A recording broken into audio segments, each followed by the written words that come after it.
জিবরাইল আলাইহিস সালাম রাসূল সাল্লাল্লাহু আলাইহি সাল্লামের পাশে বসেছিলেন। হঠাৎ একটি শব্দ তিনি আকাশ থেকে শুনতে পেলেন।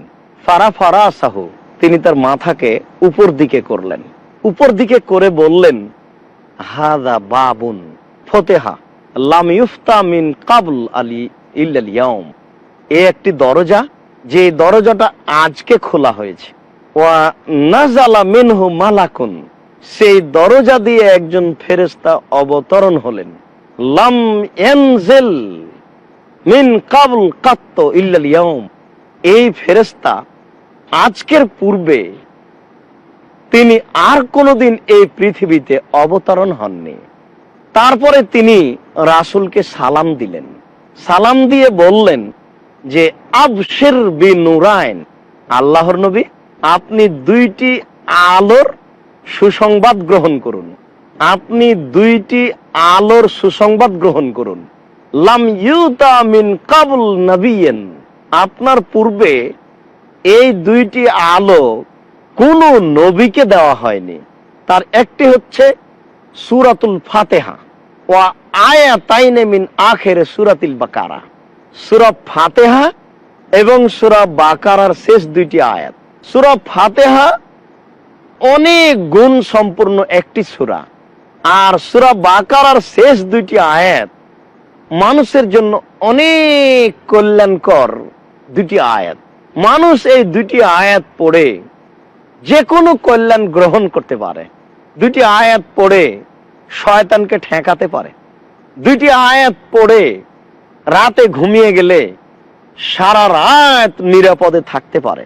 আবু হুরায়রা রাদিয়াল্লাহু তাআলা আনহু বলেন, রাসূল সাল্লাল্লাহু আলাইহি ওয়াসাল্লাম বলেছেন যে যেই ব্যক্তি রাতে আয়াতুল কুরসি পড়বে, লা ইয়াজালু, সর্বদা একজন ফেরেশতা তার উপরে রক্ষক হিসাবে থাকবেন।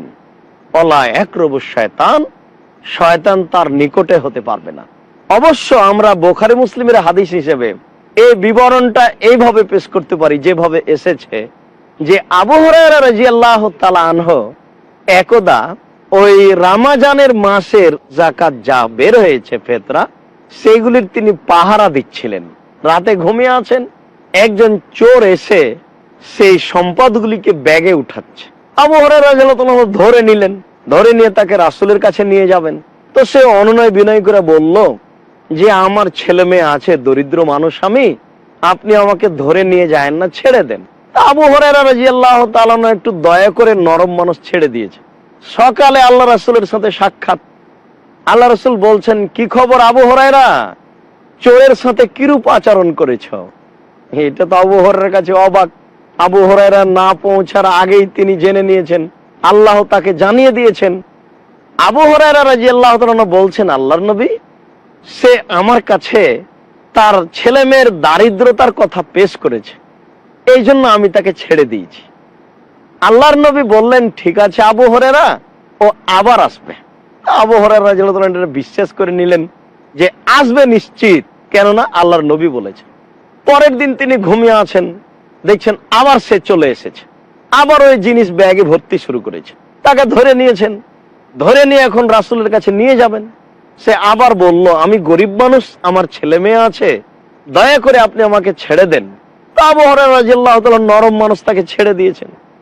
সকালে আবু হুরায়রা রাসূলের সাথে সাক্ষাৎ করতে আল্লাহ রাসূল বলছেন, আবু হুরায়রা তুমি তোমার ওই চোরের সাথে কিরূপ আচরণ করেছ? আল্লাহ রাসূল আমার কাছে গরিব মানুষ হিসেবে অনুনয় বিনয় করেছে, আমি তাকে ছেড়ে দিয়েছি। আল্লাহ রাসূল বললেন, দেখো সে আবার আসবে, সে মিথ্যা বলেছে। আবু হুরায়রা রাদিয়াল্লাহু তাআলা বিশ্বাস করলেন নিশ্চিত ও আসবে। তৃতীয় দিন তিনি দেখেন যে ঠিকই সে চলে এসেছে, আবার সম্পদ ব্যাগে উঠাচ্ছে। তিনি ধরে নিলেন, ধরে নিয়ে বললেন, না তোমাকে এবার ছাড়বো না, তোমাকে রাসূলের কাছে নিয়ে যাব।